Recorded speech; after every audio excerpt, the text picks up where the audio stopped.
Hi there, welcome back to the featured article in this month's Inspiration Moments.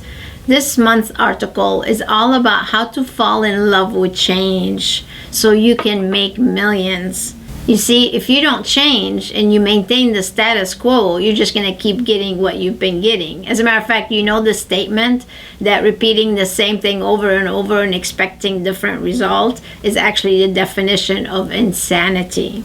So in last month's newsletter, I encouraged you to assess your business, see what you did great, and see what you needed to improve. Well, in this month's newsletter, I want to find out what changes did you make last year, if any, and how did they work for you. And I want to encourage you to take a look at that assessment that you did last month and then see what other changes you need to make actually for this year, for 2020. Because see, if you don't make changes, then you're just going to keep getting the same results that you've always gotten. So I want to use a couple of examples for you, some major companies that did not change and they actually died.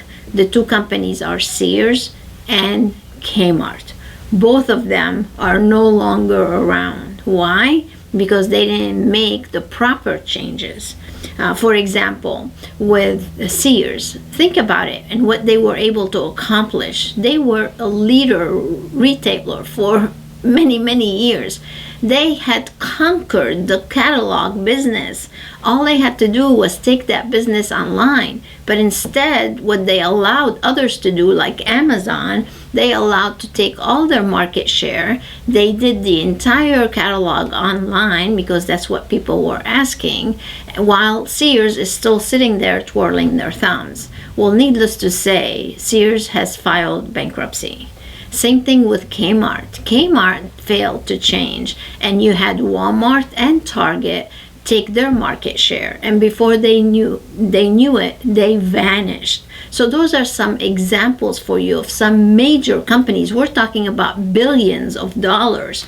Poof, gone, they died.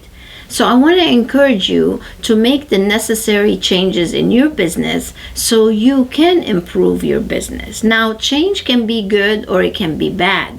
That's why you have to be careful on who you listen to and what changes you actually make. Very, very key.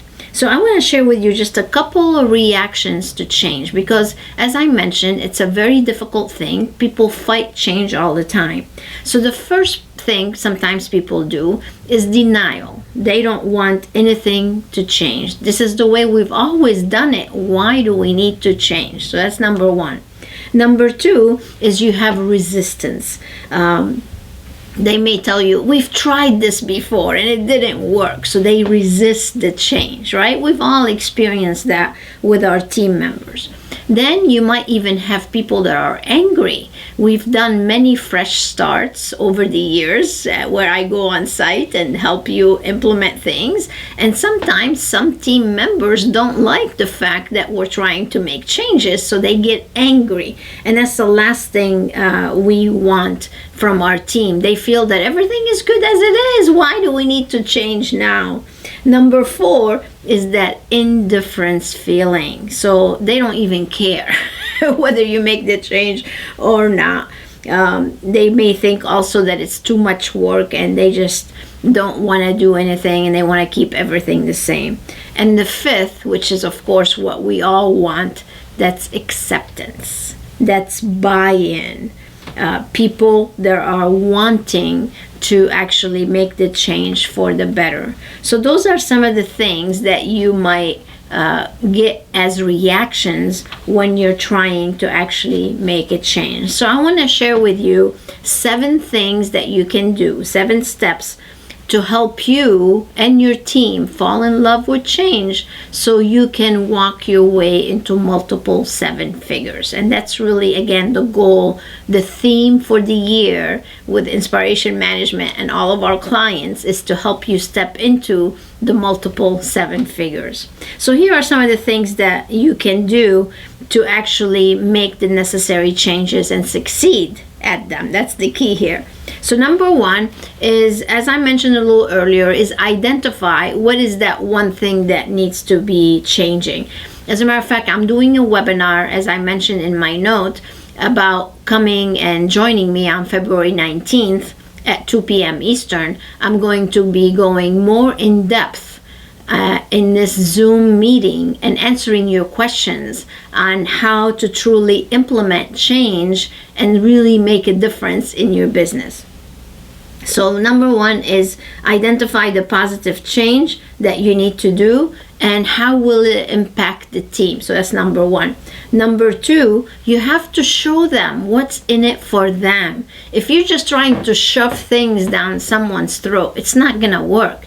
So you have to influence their thought process and make sure that you share with them what's in it for them and discuss the highlights and the benefits of why this is a good change. Number three is you have to communicate the change. Communication is key when you're trying to impact your business and make necessary changes. So you have to keep those line of communications open at all times during the change and after the change to make sure that it's all being handled properly. Number four, of course, you have to educate them on the change. Just like, again, when I go on site, we want to change some systems, some structures, some strategies. So my job is to go and actually train the team on exactly what needs to happen to make that change. So if you're trying to change without actually training them, you're not going to succeed with that at all.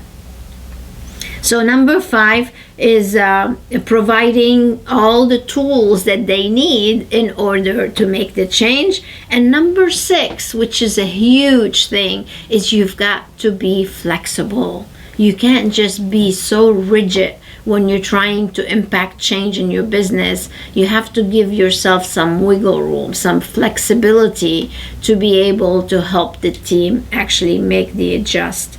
And then number seven is you have to manage pushback, because you know what? You will get some pushback.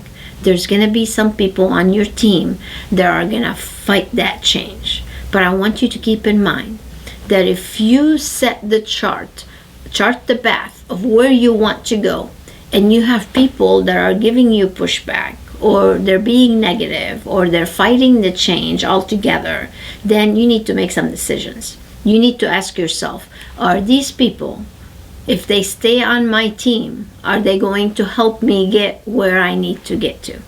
And if the answer is yes, then they can stay on the team. But if the answer is no, they're only going to anchor you down and give you more of the status quo. And that's really the last thing you want when you're trying to implement change. Does that make sense? For sure. So I want to share with you some business principles that you need to look at in order to see if you need to make some of these changes. So here's what should have included your assessment in last month. One is your business model. Is your business model effective, or do you need to make some changes to it? Is your sales and marketing machine working? Are you leading traffic, and are you selling them? Very important thing to see what, again, you need to tweak or change there.